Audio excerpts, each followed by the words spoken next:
La plupart des gens jugent une cartouche avant même de savoir ce dont elle est capable. Plus la balle est grosse, plus la menace est grande. Voilà l'idée reçue, simple et intuitive, tellement répétée que presque personne ne la remet en question. Et puis il y a la 22 Long Rifle, petite, discrète, bon marché.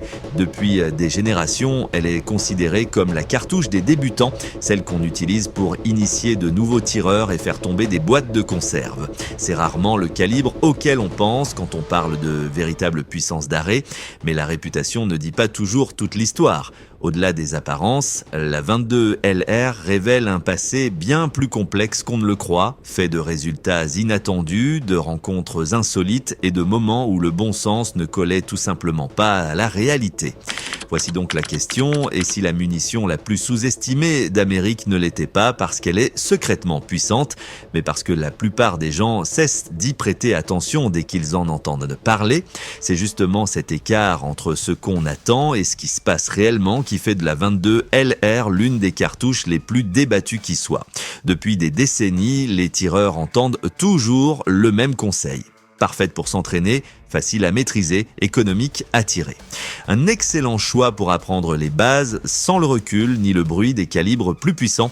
Et tout cela est vrai, mais le monde réel ne mesure pas l'efficacité à la réputation, il la mesure au résultat.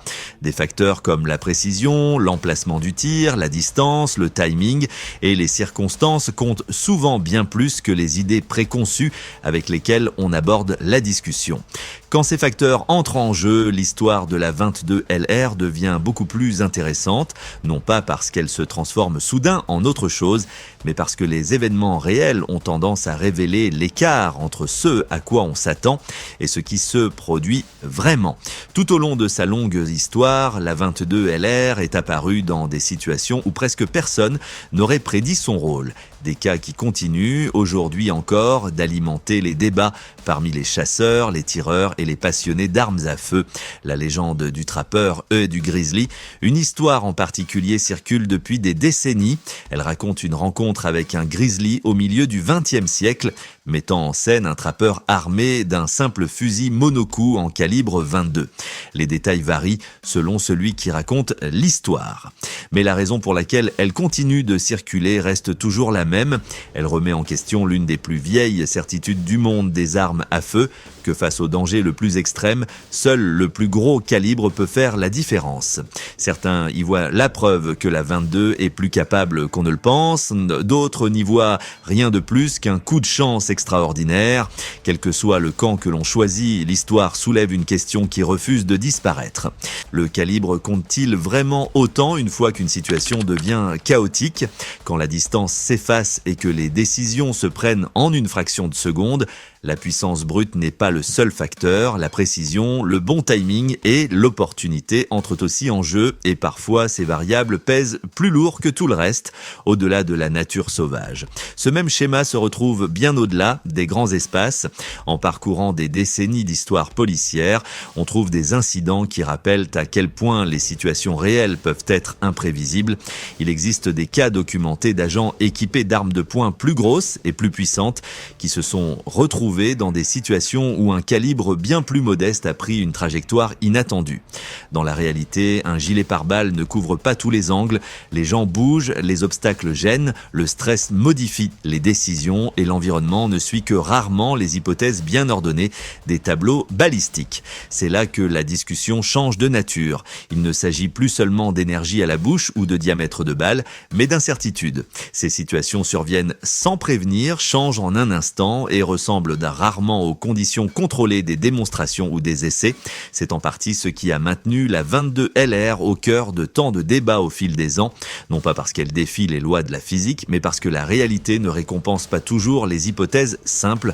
Un moment de l'histoire américaine. L'un des exemples les plus souvent cités dans ce débat remonte à 1981, lors de la tentative d'assassinat contre le président Ronald Reagan. L'arme utilisée était un revolver compact en calibre 22, pas vraiment le type d'arme que l'on associe à un moment appelé à marquer l'histoire américaine. Pourtant, Pourtant, l'incident a rapidement montré à quel point les événements réels peuvent devenir complexes. Le projectile en lui-même n'était pas toute l'histoire. Sa trajectoire, l'environnement, l'angle d'impact et l'enchaînement des événements qui a suivi se sont combinés pour produire des conséquences qui allaient bien au-delà d'un simple coup de feu. Cela rappelle que la gravité d'un incident ne se mesure pas seulement au calibre, les circonstances comptent tout autant, parfois même davantage. Comment devrions-nous évaluer le risque ? Prenons un peu de recul et regardons l'ensemble du tableau. Comment devrions-nous évaluer le risque ? Par la taille de la cartouche ou par les innombrables variables qui entrent en jeu une fois la détente pressée ? La plupart des gens se concentrent instinctivement sur ce qu'ils peuvent voir et ressentir, le recul, la détonation, la taille de l'arme, mais ce n'est qu'une partie de l'équation et les moments qui marquent l'histoire sont souvent décidés par des facteurs que personne ne peut totalement prévoir avant qu'ils ne surviennent. L'histoire de la 22 LR ne s'est pas arrêtée il y a des décennies, elle continue d'évoluer. Les munitions modernes changent la donne. Les munitions modernes ont poussé cette cartouche bien plus loin que beaucoup ne l'imaginent. Les fabricants ont passé des années à perfectionner les charges à percussion annulaire, certaines conçues spécifiquement pour améliorer la fiabilité et la pénétration dans un cadre de légitime défense. Plutôt que de rechercher une expansion spectaculaire, l'accent a souvent été mis sur une performance constante dans les limites propres à ce type de munitions. Les résultats ont surpris plus d'un sceptique lors d'essais balistiques contrôlés. Certaines charges modernes en 22 LR tirées depuis des armes de poing compact peuvent produire des performances qui remettent en question l'image dépassée d'une cartouche tout juste bonne pour le tir de loisir. Les résultats exacts dépendent de la munition, de la longueur du canon et des conditions de test, mais un constat revient sans cesse, la régularité.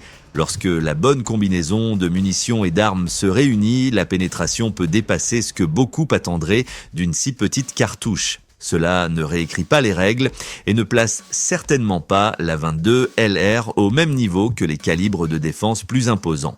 Ce que cela montre, c'est quelque chose de bien plus simple. La réalité est rarement aussi tranchée qu'on aimerait le croire. Même une cartouche aux limites bien connues peut produire des résultats notables lorsque les circonstances jouent en sa faveur. Pourquoi la disponibilité change tout ? Voilà une distinction importante, car on évalue souvent les armes dans des conditions idéales et le monde réel n'en fait pas partie. Les criminels, par exemple, choisissent rarement une arme parce qu'elle a le mieux performé en laboratoire. Leur choix repose sur des considérations bien plus pratiques, la disponibilité, le prix abordable, la discrétion. Et la 22 LR coche toutes ces cases. C'est l'une des cartouches les plus répandues aux États-Unis, peu coûteuse à l'achat et présente dans d'innombrables armes compactes, ce qui explique en partie pourquoi elle revient si souvent dans les statistiques de criminalité et les rapports de traçage d'armes, plus souvent qu'on ne pourrait le penser, non pas parce qu'elle est la plus efficace, mais parce qu'elle est l'une des plus faciles à se procurer. Le son qui surprend. Un autre aspect revient souvent dans la discussion, le son. Les munitions subsoniques en 22 LR, notamment utilisées dans des armes conçues pour réduire le bruit et dans les endroits où les silencieux sont légalement autorisés, peuvent produire une détonation nettement plus discrète que de nombreuses cartouches à percussion centrale. Ce fait, à lui seul, ne rend pas la cartouche plus dangereuse, mais il illustre une autre façon dont la perception peut s'éloigner de la réalité. Ce à quoi on s'attend d'entendre ne correspond pas toujours à ce qui se passe réellement. Gardez ces limites en tête, la 22 LR reste une cartouche à percussion annulaire aux limites bien connues. Elle offre généralement une performance terminale moins fiable que les calibres de défense plus imposants. Son efficacité dépend fortement de la précision du tir et elle laisse bien moins de marge d'erreur lorsque les choses ne se déroulent pas comme prévu. Ces compromis expliquent précisément pourquoi les calibres plus imposants continuent de dominer l'usage défensif. Ils sont conçus pour augmenter les chances d'une performance efficace dans des conditions imparfaites, là où le stress, les mouvements, les obstacles et d'innombrables inconnus jouent tous contre le tireur. Cet avantage, la 22 LR ne peut tout simplement pas l'effacer. Des décennies de sous-estimation. Si cette cartouche continue de susciter le débat, ce n'est pas parce qu'elle serait secrètement la plus puissante jamais fabriquée, c'est parce qu'on la sous-estime depuis des décennies, non par ignorance, mais parce que les étiquettes simples sont plus faciles à porter que les réalités complexes. On décrit souvent la 22 LR comme une cartouche pour débutants, une munition d'entraînement réservée aux stands de tir et aux après-midi tranquilles. Chacune de ces descriptions contient sa part de vérité, mais elle ne raconte qu'une partie de l'histoire. Car dès que cette cartouche quitte l'environnement contrôlé d'un stand de tir, d'innombrables variables commencent à façonner le résultat, la distance, le timing, l'emplacement du tir, l'environnement, les décisions humaines. Ce sont des facteurs que l'histoire n'a cessé de démontrer comme incontournables.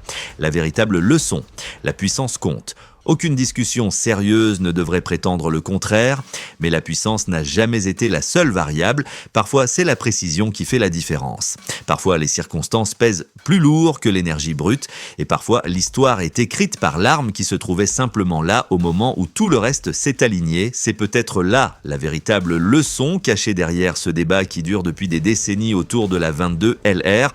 Non pas qu'elle soit extraordinaire, non pas qu'elle défie la physique, mais que la réalité a une façon bien à elle de révéler les limites de nos certitudes. Alors la prochaine fois que quelqu'un tournera la 22 LR en dérision, il vaut peut-être la peine de se souvenir de ceci. Les outils les plus mal compris ne sont pas toujours les plus impressionnants, ce sont ceux auxquels on cesse simplement de prêter attention. Et l'histoire a l'habitude de nous rappeler que négliger quelque chose n'est pas la même chose que le comprendre.